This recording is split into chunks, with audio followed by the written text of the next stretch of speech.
Sipag-sipag lang. Kailangan natin magsipag para sa mga pang-araw-araw nating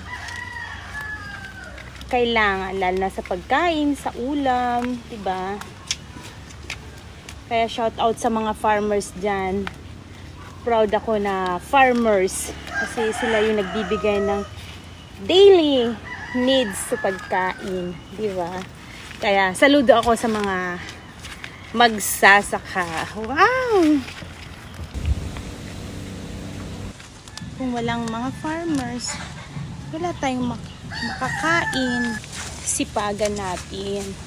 Kasi hindi biro ang maging isang magsasaka. Nakakapagod, pero pag naka-harvest ka na, ay proud na proud ka sa accomplish mo, diba?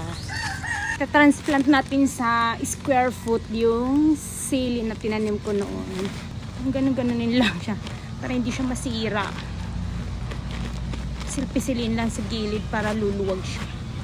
Tapos dahan-dahan natin siya. Dahan natin siya. Dahan-dahan. Yan. Para hindi siya masira.